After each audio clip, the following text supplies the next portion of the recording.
welcome back. This is Hillary Weinberg at The Whole Gamut, and I'm here today with a special guest, former Congressman Charles Djou. Charles, thanks for coming on the show today. My pleasure. And we were beginning, you were explaining you had worked in Washington before, Hillary. Who did you work for? What did you do in Washington? Yes, I went to school there, and I did a bunch of internships and my first jobs there. But now I'm in beautiful Hawaii, here talking to you. Good. So we both made it out. After watching the Republican debates a few weeks ago, it was great. I'm so excited about it. And what are your first impressions of this year's or the beginning of this cycle? Well, I think it's an exciting. I've never seen a presidential election as widely contentious as this one. I mean, I think it's a good thing to have so many candidates, each presenting a very diverse set of views. I mean, certainly I like some better than others. I don't care for Mr. Trump, but that's my own personal opinion. But I think this is good. It's healthy. It's good for our democracy and our nation to see so many different set of individuals. If I have any criticisms, one, I think it is something that's missing on the Democratic side. I think the Democratic side of the ticket would do well with more debates. We have on the Republican side, there's already been one on Fox News, and the second one's going to be on CNN, I believe, about a week from now. And the second comment that is, this is something I think unfortunately is missing in Hawaii politics. Here in Hawaii, we have such a lack of diversity and lack of competitive elections. This healthy, vibrant debate that I think you see going on in the presidential election, at least on the Republican side, is so positive and shows a very sharp same sort of diversity and energy and ideas and competition for votes in our local elections. Yeah, I agree. The Democratic debates, it's so interesting because, a few years ago it was a bit switched, right? Where the Republican, there was clear front runners after a little while, and, the party, put someone before the voters and said, this is our candidate and these are his issues. And right now it's just so mixed. I mean, the Democratic Party, has a few candidates, obviously Clinton's up front. But it's, but their election is very, very limited. Where the Republican Party is just, it's almost too broad. I was reading. I think that let me make just a couple very quick remarks, Hillary. The first off is on the Republican side, very diverse range of ideas, candidates. I mean, running the whole gambit of 16, 17 Republican candidates running for the presidency. I think it's a good thing that it's so raw, that it's not gelled at all, that it's just completely wide open. I think it's good because the ultimate arbiter of who's going to sort this thing out are the voters. It's going to be the people. It's going to be primary after primary, caucus after caucus. And this winnowing out process is not going to be done in a back room or by some professionals or some fundraiser. It's really, truly going to be done the way it should be done, which is by voters. On the Democratic side, I think perhaps 3 months ago, everybody assumed it was just going to be Hillary Clinton and it was going to be a coronation of Secretary Clinton for her to have the nomination. Now, however, I think the way the stage of the field is that it is becoming increasingly, I think Hillary Clinton is still the front runner, but I still think it's becoming increasingly competitive. I think Senator Sanders of Vermont is proving to be a much more tenacious and viable candidate. I think people thought he would be. And certainly, of course, if Vice President Biden jumps into the race, it'll make it a very competitive campaign. Yeah, that'll be fascinating. But it's disappointing so far that there haven't been any debates. There hasn't been really any sort of give and take between the candidates. Indeed, the interaction between Secretary Clinton, Senator Sanders, as well as the other Democratic candidates, Governor O'Malley of Maryland, Governor Chafee of Rhode Island, has been somewhere between zero and none. And I think that's disappointing because on the Democratic side, the nomination seems to be shaped the way it shouldn't be shaped. It's being shaped the way it is, perhaps the way it is here in Hawaii, which is by a bunch of insiders, big party donors, the establishment behind closed doors. And that's not right. That's not the way democracy should work. That's interesting that you're saying that because, it really feels like 8 years ago, the Democratic Party was the young, hip, exciting party that everyone, in the millennials, generation, me included, we're all so excited. I remember, watching in the auditorium and crying because Obama was getting elected, and it was so, passionate. And now the Democratic Party is just like, oh, it's Clinton. Okay, like we've been hearing about her for 20 something years now. I mean, no one's excited about it. And Hillary, let me also just point out something that I don't think that perhaps the media has picked up on as much. And for you in the millennial generation, something you should consider. The Democratic candidates who are all the leading Democratic candidates, Senator Sanders, Vice President Biden, Secretary Clinton, they are all over 70, or in Secretary Clinton's 69. In Secretary Clinton's case, 69 years old. Indeed, of all the serious Democratic candidates running, all of them are over the age of 60. The youngest in the bunch, former Maryland Governor Martin O'Malley, I think he's like 52 years old or so. Contrast that on the Republican side. I mean, you have a whole range of I don't think any of the candidates are over the age of 70. And you have some very, very young candidates in there. Marco Rubio is younger than I am, and I'm not that old. I'm 45, but I think that's speaking to something in American politics. And you are right that is a little bit of a role reversal, perhaps, of American politics traditionally, where the Republicans traditionally in history have been more lockstep and waiting whoever the senior party elder's turn is. And this year's election seems to have reversed that. Yeah, so it's fascinating because it's like in the old Churchill, I believe it was Churchill saying, if you're not a liberal and when you're 20, you have no heart, and if you're not a conservative when you're 40, you have no brain, right?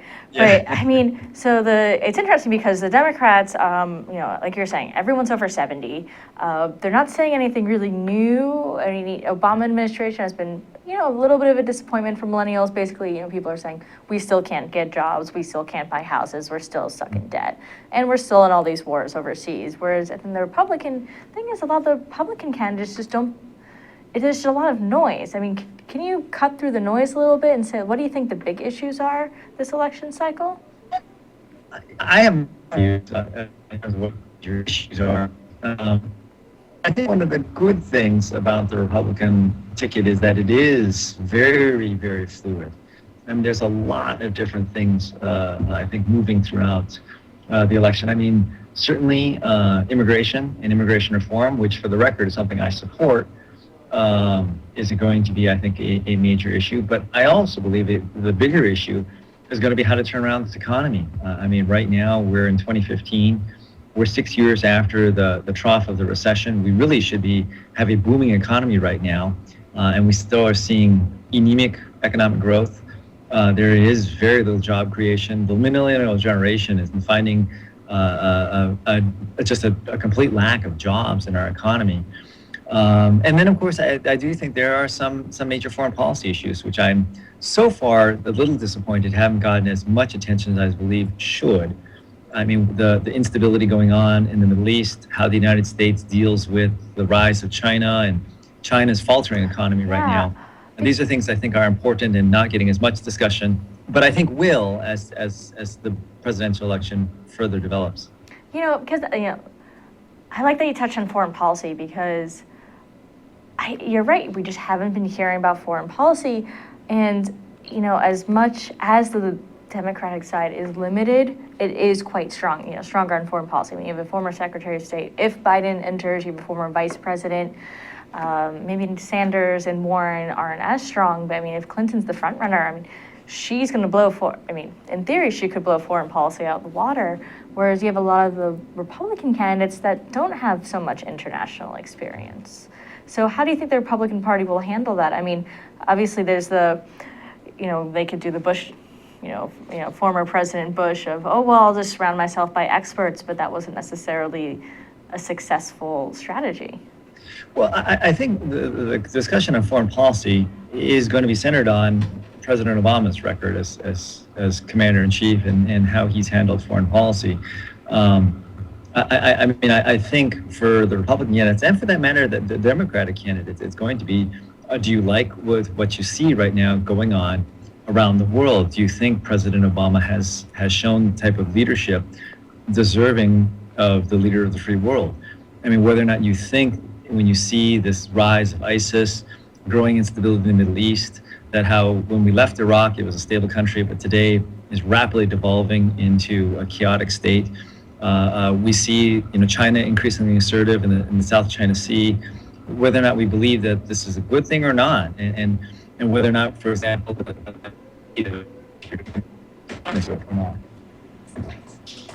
Yeah, so go ahead. yeah, I mean, so there's a lot of different things with foreign policy that we could touch on. I mean, but how have you seen a certain strain of dialogue about ISIS throughout the Republican candidates? I mean, clearly I think there seems to be more. I think so. I mean, certainly, I think some of the candidates, Governor Walker of Wisconsin, Senator Rubio of Florida, I think have been very assertive that the president has not shown the type of leadership deserving of our nation. And I think an interesting dynamic will be in this particular race, especially because I think on the Democrat side, that it'll probably be the Secretary Clinton or Vice President Biden. Yes, they have a lot of foreign policy experience, but their experience has been in the Obama administration. And are they going to further President Obama's strategies? I mean, after all, Hillary Clinton was Barack Obama's Secretary of State. Vice President Biden has been the vice president for the last 6.5 years. Are they going to further Barack Obama's foreign policy? And if they are, do they like what they see going on with ISIS and with China? And if they don't like what they see going on with ISIS and China, then why didn't they do something different as vice president or Secretary of State? Right. Yes, because how do we address that? I mean, I find that as a student of foreign policy, I find that it's so complicated that unless you have a debate specifically discussing these issues, you can't really understand. I mean, there's lines, especially this past debate where it was 10 candidates on stage at once, and they were just they had a few lines about, okay, we need to be tough on China, we need to be tough on ISIS, we need to do this, this, and that, but there wasn't policy. That's just politics. Yeah. Anyway, at this point, we have to take a quick break. Okay. This is Hillary Weimer, the whole gamut. We are on Twitter at ThinkTech Hawaii, that's ThinkTech HI, and we will be back in a minute. Here's the deal. I'm Jay Fidel. I'm the host of Hawaii, the State of Clean Energy, which is the Energy Policy Forum's program on Wednesday. That's how we call Wednesday Energy Wednesday. We call it Energy Wednesday every Wednesday. Are you surprised? Okay, and we get guys like Jim Alberts here from Hawaiian Electric who can tell us what's really going on in energy. We want to be informed. It's so important. It's the most important initiative in our state. Clean energy is major, okay? And that's why we cover it on this show. That's the deal. What do you think, Sharon? I think that's great. That's why we're here every Wednesday from 4 to 5, and we hope you all join us so we can hear people like Jim coming on our show and co-host Ray Starley from Hawaii Energy. Okay, Jim, you've been here today. You've seen this. You heard what she said. What do you think? I think it's a tremendous opportunity for people to come together and talk about the issues. Oftentimes, there isn't a good forum to bring these key issues out into the public, and this is a tremendous way to go about it. And the activity of this show is essential to keep talking about energy because, as you said, it's such an essential part of our lives that we need to pay attention to it and we need to think about the future. Okay, Ray, your turn. Well, this is a special time in the history of Hawaii where we're making some pretty radical changes in the way we use energy and generate energy. And this show is the one place you can count on coming to every Wednesday and hearing something about the latest issues that are on the table, being discussed, that will affect us all going forward. So come join us, and if you have some ideas you want to share with us about energy, give us a call and let us know. We'll put you up here and let you talk for an hour. So come see us. Thanks, Ray. Thanks, Sharon. Thanks, Jim. It's great to be, from ThinkTech's point of view, it's great to have this show. We love the show. It's our most important show. So come around and listen to us 4 to 5 on Wednesday. Thanks a lot. Bye. Aloha. Aloha. Welcome back to the whole gamut. I'm Hillary Weinberg, and I have with me today former Congressman Charles Djou. Welcome back to the show. So we were talking about foreign policy in the next election cycle. So let's talk about something that's a little closer, on foreign policy in this election cycle, but about Hawaii, because there's so many active duty and veterans on Hawaii. So how is what's happening over the next, year going to affect active duty soldiers? I mean, do we think that soldiers, Marines, et cetera, do we think that, we're going to be building up? Do you think in the build up to the Pacific, how's it going to affect Hawaii? That's the main question. I think in terms of the geopolitical landscape, I think, I don't know, I don't think anybody can know. I mean, what happens with China, what happens with North Korea, the instability in Indonesia and in Malaysia, I don't know. What I can say here is that, defense is the second largest sector of our economy here in the islands. It's important that we have representatives who understand, acknowledge, and are very supportive of the U.S. military. And I think one of the things that I think the people of Hawaii have got to be very conscious and aware of is that, unfortunately, Hawaii's congressional delegation seems very ignorant of that.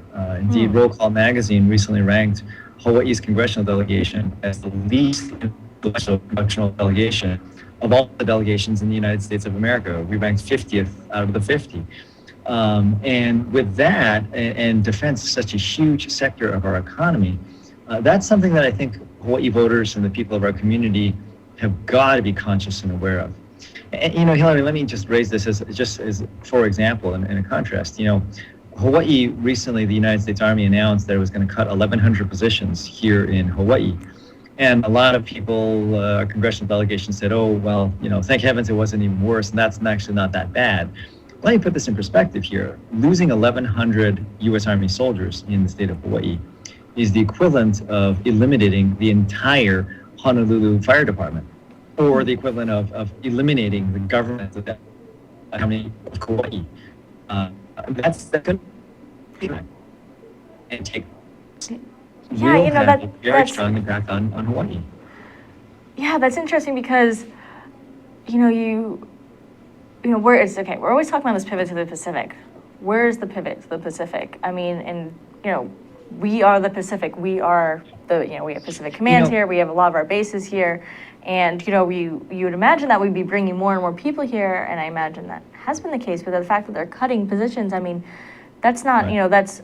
That's not just the 1,100 people. That's all of their families. Those are all the people that were attached to them that are leaving the island that are, that creates a vacuum in the economy. I support this pivot to the Pacific. I think it's a good idea. The future of the 21st century rests in the Pacific. It is not in the Middle East or in Europe, for that matter. But in order to pivot to the Pacific, it implies that you took care of everything everywhere else. It implies that when we left Iraq as a stable nation, you maintained it as a stable nation. That when we draw down our troops in Afghanistan, we defeated the Taliban and don't have to go back. That we have a stable relationship with Russia, and Russia is not going out and annexing Crimea and invading the Ukraine. That we have a positive relationship with Israel, and they're not worried about the development of a nuclear weapon in Iran. And then, we're having that stable environment, our nation can pivot to the Pacific and place our focus and our emphasis on building our relations with China, by stabilizing the Korean Peninsula, by helping Prime Minister Abe in Japan with his I think, very bold and positive reforms. I think the problem that I have with the Obama administration and the direction of Washington, D.C. is it's a good idea to pivot to the Pacific, but they didn't take care of first things first. They didn't take care of maintaining the stability in Iraq. Afghanistan continues to be a mess. We haven't taken care of stabilizing a pro-democratic government in Russia. And of course, Israel remains justly very concerned. As a consequence of that here, the pivot to the Pacific, while a good concept that I support, remains just that, a concept and not much of a reality. And that makes me wonder, so you're almost saying pivoting to the Pacific is a luxury, but then, especially what we're hearing from candidates and just even reading the news, do we have the luxury not to focus on China? Do we have the luxury not to focus on the Pacific? No, we don't. We don't. I think it's not a luxury. I think it's a priority. I think it should be the focus of our nation's foreign policy and national security policy to focus in on China and Japan and the Asia Pacific region, because really that's the future. That's where the economic growth is happening. That's where the dynamic aspects of the world is going to be shaped in the 21st century. But the thing is, in order to properly focus in on that, you got to make sure that things like ISIS, things like Iran developing a nuclear weapon, things like Russia invading the Ukraine aren't happening. And I think we just haven't taken care of the basics,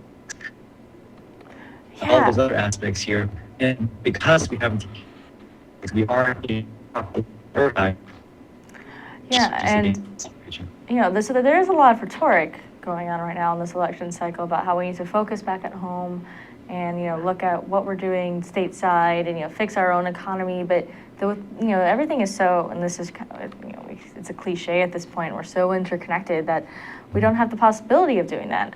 But so when you're talking about candidates and then talking about foreign policy, do we think we need to be focusing more on foreign policy? Do we need to be talking about it more, asking the candidates those hard questions? Because right now, it's very easy when you're one of, I don't even have lost count of how many people are still in the running, let's say 15, Republican candidates, and, it's just easy to say, okay, well, we need to be tougher on China, and we need to close our border with Mexico. When, just saying these broad statements, but, do we see Republican policy about what's going to happen? Do they have plans? What's your sense?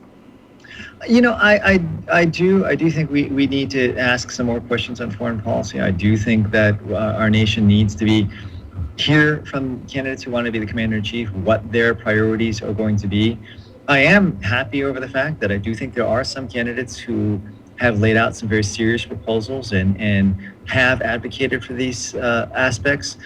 Several of the candidates, Governor Walker, Senator Rubio, Governor Bush, have all put forward here their championship of the Trans-Pacific Partnership to establish a free trade agreement between the United States and 16 other Asia-Pacific nations.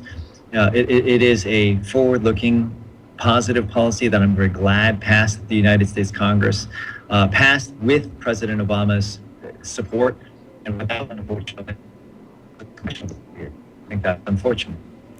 Yeah, then there is, always discussion. Everyone's always trying to seem like a Washington outsider. Jeb Bush is saying he is a Washington outsider, which is, it's a little funny.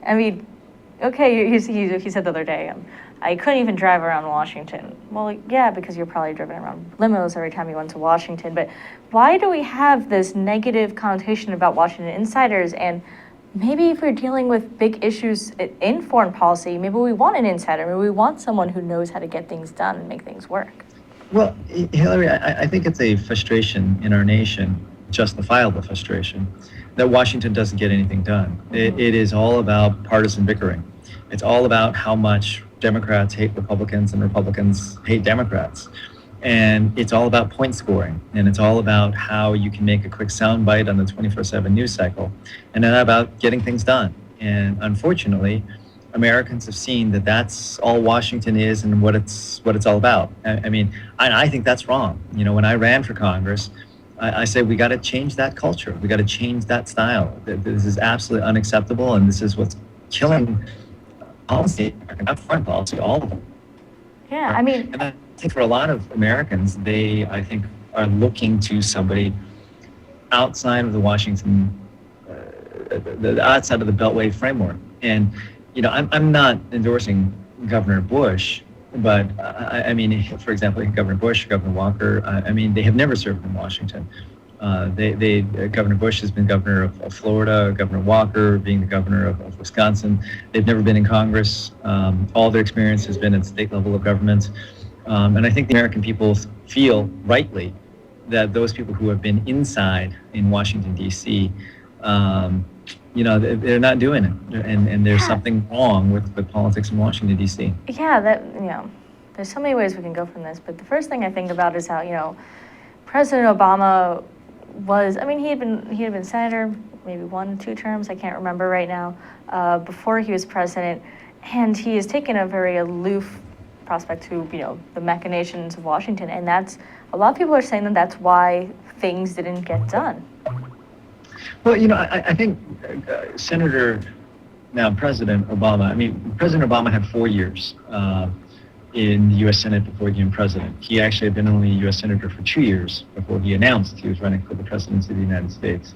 He had no executive experience. He'd never run anything ever before. And I think that's another thing that I think the American people are definitely looking to. They want somebody with some sort of executive level experience, somebody who's managed a state government, somebody who's, run something rather than just run their mouth off.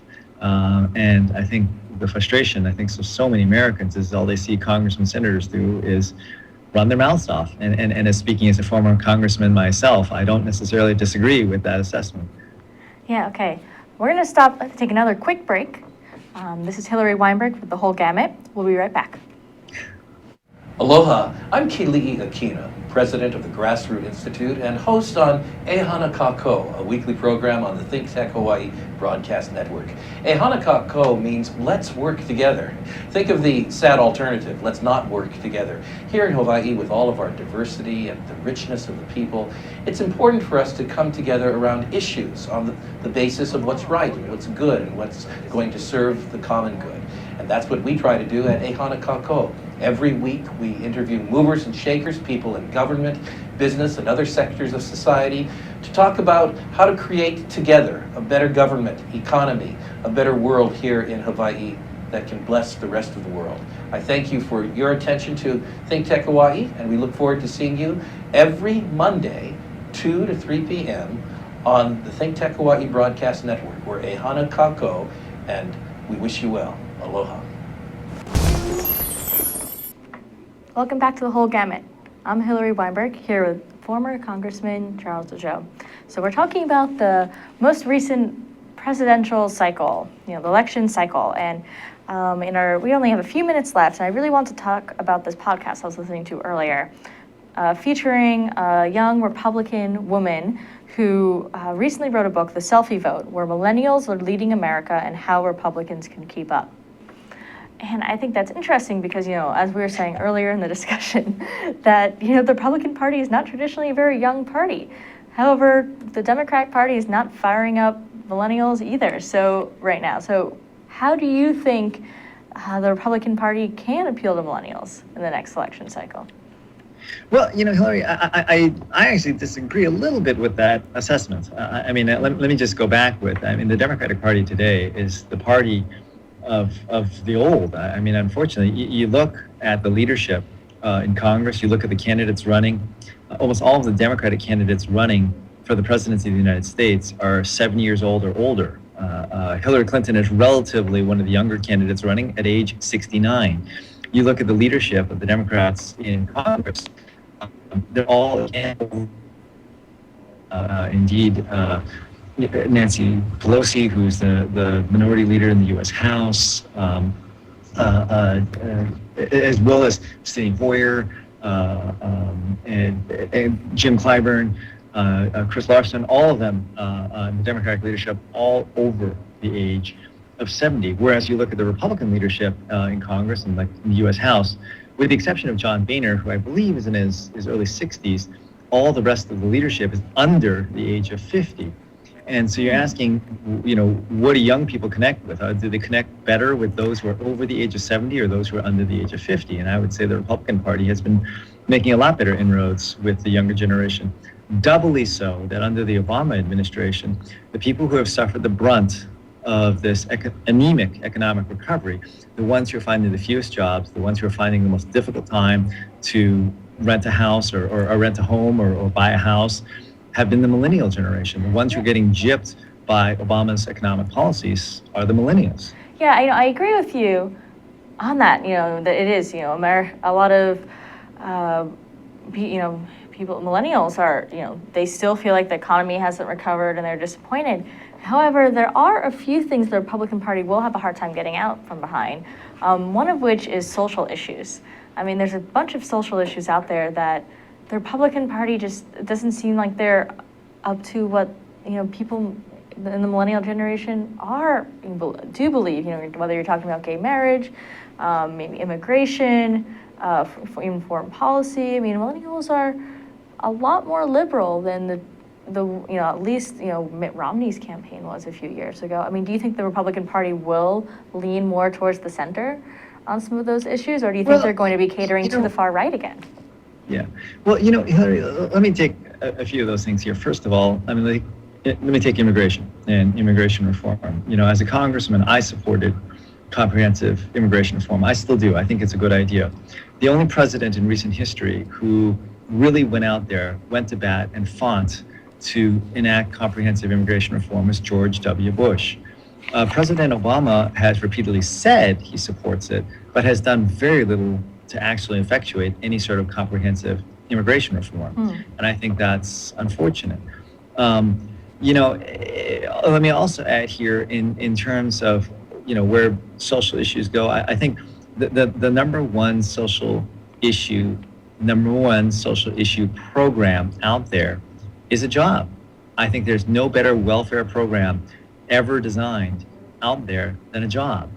And right now, with the lack of jobs by the millennial generation, I think that's a damning indictment in terms of what the country has been for the last several years. Let me also emphasize here for the millennial generation, when the economy went into recession in late 2008 and stayed in recession through most of 2009, here today in 2015, 6 years later, this really should be the peak of the economic growth. And usually the people who are the primary beneficiaries of a rapidly growing economy are young people. And they're the ones who are the most mobile, the ones coming right out of school, willing to take the most amount of risks. This should be the real time that the 20-somethings should be really, really enjoying the good life.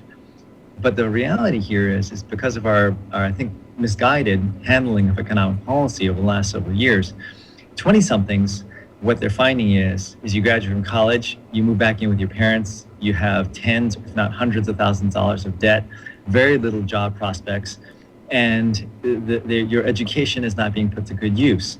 And I think what the millennial generation has to ask itself is that a good thing? Is that something you like? Okay.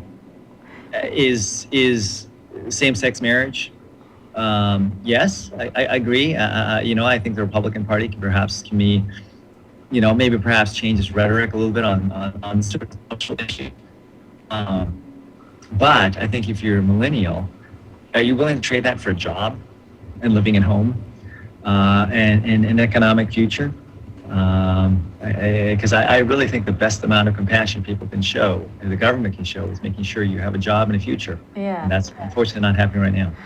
I think you're spot on with that. I mean, that is going to be that is the most important thing for millennials, right? I mean, it's interesting because you hear a lot of people saying, and it's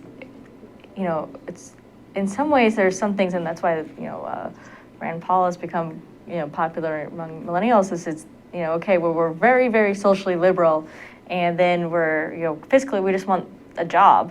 And it comes back around, becomes like so far to either side, becomes libertarian somehow, in a way. But and millennials are choosing. Am I more passionate about people staying out of my private life, or am I more passionate about being able to just support myself, even half a private life? So I think that's fascinating. So we have 1 more minute left. And that's why it's important to vote. Yeah, it is important to vote. We have 1 more minute left. Do you have any last comments, or we touched upon so much, I don't even know where to start. Let me just close, perhaps. Thank you very much for having me on your program and your show, and just to encourage you and all those who are watching, and doubly so for the young generation. Democracy matters. It's easy to throw up your hands and say, government is the way it always is and it'll never change. But if you adopt that attitude, that's when it really, truly will never change. And we need a lot of change in our government in Washington, D.C., and heaven knows we need even more change here locally in Hawaii. And after 60 years of one-party rule, it has been an incredible disservice to our community, to our people, and especially to our young people in our community. And that's why I really want to encourage everybody. This is an exciting election that we have coming up in 2016. Don't let it pass you by. Seize your ownership of this nation. Great. And do that by getting out there and voting. Thank you so much for being on our show. We hope to have you back soon. You take care now here, all right? Have a good day. Bye-bye. Bye. This was Hillary Weinberg on The Whole Gamut. That was former Congressman Charles Djou. And thank you so much for joining us today. Again, we are on Twitter at ThinkTech Hawaii. That's ThinkTech HI. And we will hope to see you next week. Have a great day.